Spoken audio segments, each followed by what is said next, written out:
Hey, now for tonight's Keeping You Safe report. Through our wildfires and the hurricanes that hit the southern U.S., we have seen firsthand how important it is to have a plan and an emergency kit to get you through whatever happens. Tonight, a look at what you need to do now to get ready for the big one.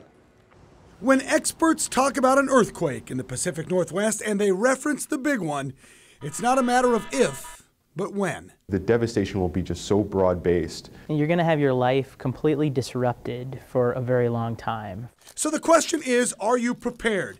Do you have a plan to keep your family safe? And can you sustain it for a longer period of time? A lot of times that old story was, prepare for 3 days or 72 hours. I think Katrina changed that language, and now for something as significant as Cascadia, it is 2 weeks. Both Multnomah County and the city of Portland have taken serious measures to prepare for a major earthquake, and both admit it's a process that keeps evolving.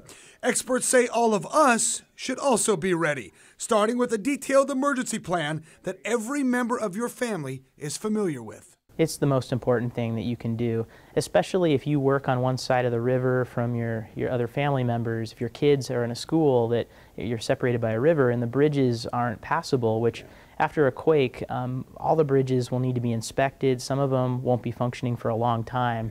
It's good to have a plan, and then you have the confidence of knowing that your kids know where to go after the quake. If you have a plan, you also need to have an earthquake kit, because much of the services that we're used to will immediately come to a halt. Think about the supplies that you may need. That includes everything from pharmaceuticals to the water, food, maybe even documentation that you may need on prescriptions in just case you do have to evacuate and you're in a shelter and you need to replenish those.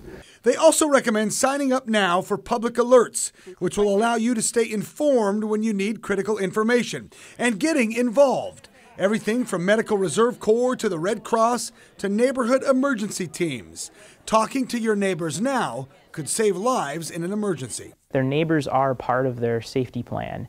And in most disasters, neighbors are the first to respond to help people. And finally, when it comes to preparing for the big one, you can also start now by focusing on smaller, habitual things, like keeping your cell phone battery always charged, keeping your vehicles always full of gas, and asking yourself now what you can do to be prepared, because that will allow authorities to focus resources on people that cannot help themselves when an emergency hits.